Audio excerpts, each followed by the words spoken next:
Ma'am 49కి సంబంధించి ఒక ఆఫర్‌ని announce చేశారు. సో, ఆఫర్ ఎలా ఉండబోతుంది?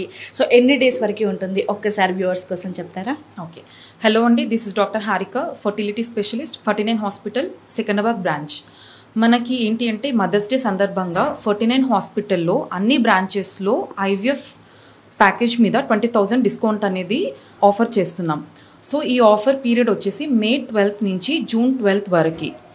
సో, ఇన్ఫర్టిలిటీ సమస్యతోని బాధపడుతున్న కపుల్స్ అందరూ కూడా ఈ ఆఫర్‌ని సద్వినియోగం చేసుకోవాలని కోరుకుంటున్నాను. Okay ma'am. అయితే చాలామంది అంటే అమ్మతనానికి దూరం అవుతున్నామని చాలామంది బాధపడుతూ ఉంటారు కదా! సో, ఇంకా చాలామందికి కూడా అంటే హైదరాబాద్‌లో అయితే కొంతమందికి తెలిసినా కూడా విలేజ్ అలాంటి వాటిల్లో అయితే చాలామందికి తెలీదు. అంటే 49 సెంటర్స్ అనేటివి ఉంటాయి. ఐవీఎఫ్ ద్వారా ప్రెగ్నెన్సీ అవ్వచ్చు అనేది. సో, అలాంటి వాళ్ళకి మీరు ఒక హోప్‌ని క్రియేట్ చేయాలి అంటే మీరేం చెప్తారు?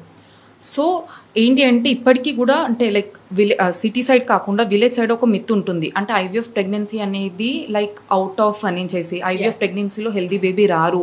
ఐవీఎఫ్ చేయించుకుంటే అదొకటి సమ్ మిత్ లాగా, టబూ లాగా అనేది ఇప్పటికీ చాలామంది ఫీల్ అవుతూ ఉంటారు. సో, మనకేంటి అంటే మెయిన్గా ఒక ప్రెగ్నెన్సీ రావాలి, హెల్దీ బేబీ రావాలి. అది కూడా ప్రాపర్ టైం కరెక్ట్ ఏజ్లో వస్తే బేబీ కూడా హెల్దీగా పుడతారు. ఇప్పుడు కూడా చాలామంది విలేజ్ సైడ్ పీపుల్ కూడా అంటే మ్యారేజ్ 8 years అయినా కూడా వాళ్ళు ప్రెగ్నెన్సీ అనేది డిలే చేస్తున్నారు. సో, మనం ఇప్పటికీ కూడా అంటే లైక్ సోషల్ మీడియా ద్వారా చాలా వీడియోస్ ఇస్తున్నాం. ఎవరు ఇన్ఫర్టిలిటీ స్పెషలిస్ట్ని ఎప్పుడు కలవాలి, ఏ టైంలో కలవాలి అనేది కూడా చాలా వరకు మనం ఈ సోషల్ మీడియా ద్వారా పబ్లిసిటీ అనేది చేస్తున్నాం. సో, చాలామందికి చాలా విలేజ్లో కూడా ఎక్కడెక్కడో సిటీస్లో, ఎక్కడెక్కడో విలేజెస్లో ప్రతి ఒక్కరికి కూడా ఈ సోషల్ మీడియా ద్వారా మన మెసేజ్ అనేది రీచ్ అవుతూ ఉంటుంది. సో, వాళ్ళు కనుక ఈ వీడియో చూసినట్టయితే మీరు మ్యారేజ్ అయ్యి చాలా ఇయర్స్ అవుతుంది, ఇన్ఫర్టిలిటీ సమస్యతోని బాధపడుతున్నట్టయితే మీరు ఎలాంటి టెన్షన్ తీసుకోవద్దు. 49 హాస్పిటల్కి వచ్చినట్టయితే ఖచ్చితంగా అందరికీ ఐవీఎఫ్ అనేది సజెస్ట్ చేయమండి.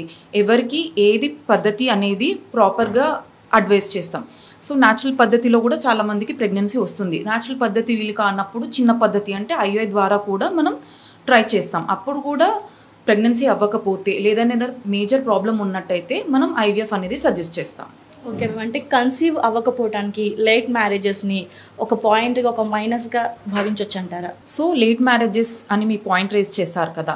సో, యూజువల్లీ ఏంటి అంటే మనకి వైఫ్ విషయానికి వస్తే అంటే లైక్ లేడీస్ విషయానికి వస్తే ఎగ్ కౌంట్ అనేది మన ఏజ్ ఇంక్రీజ్ అయిన కొద్దీ ఎగ్ కౌంట్ తగ్గుతుంది. సో, ఎగ్ కౌంట్తో పాటు ఎగ్ క్వాలిటీ కూడా తగ్గుతుంది.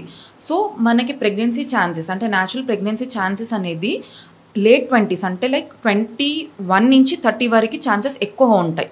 సో, ఐడియల్ టైం ఏంటి to conceive to plan pregnancy వచ్చేసి మనకి 25 to 30. సో, కొంతమంది లేట్ మ్యారేజ్ చేసుకుంటున్నారు అంటే అరౌండ్ 32, 34 years అలా మ్యారేజ్ చేసుకున్నప్పటికీ కూడా బికాస్ ఆఫ్ జాబ్ పర్పస్ కానివ్వండి, ఇంకా ఫినాన్షియల్ పర్పస్గా కానివ్వండి, they want to delay their pregnancy. So, అలాంటి వాళ్ళు ఏం చేయాలి అంటే ఫస్ట్ బిఫోర్ డిలేయింగ్ ప్రెగ్నెన్సీ అనేది ఒకసారి బేసిక్ ఎవాల్యుయేషన్ చేయించుకోవాలి. హస్బెండ్కి అండ్ అలాగే వైఫ్కి కూడా కొన్ని చిన్న టెస్ట్ అనేది సజెస్ట్ చేస్తాం.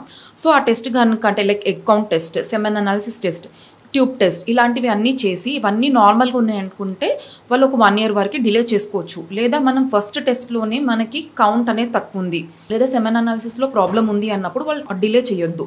సో, యూజువల్లీ వాళ్ళకి త్వరగా ప్లానింగ్ చేసుకోమని అడ్వైస్ చేస్తాం. ఎందుకంటే వాళ్ళు ఇంకా డిలే చేస్తే వాళ్ళ ఓన్ గ్యామెట్స్తో కూడా ప్రెగ్నెన్సీ వచ్చే ఛాన్సెస్ అనేటివి ఇంకా తక్కువ ఉంటాయి కాబట్టి.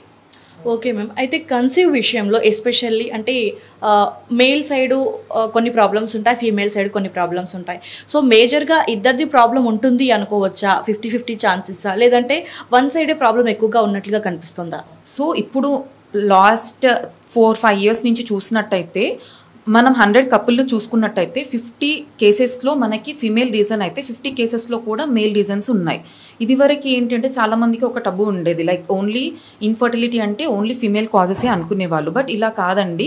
రీసెంట్గా ఒక 2-3 years నుంచి కూడా మనకి యంగ్ మగవారిలో అంటే లైక్ 25, 26, 20sలో కూడా వాళ్ళకి ఏం జరుగుతుంది అంటే సెమెన్ అనాలిసిస్ మనం చేపించినట్టయితే చాలా మందికి కౌంట్ అనేది తగ్గుతుంది. ఇప్పుడున్న జనరేషన్లో చూస్తే 100 కేసెస్లో 50% ఫీమేల్ రీజన్ అయితే 50% మేల్ రీజన్ అయ్యే ఛాన్సెస్ ఎక్కువ ఉంది.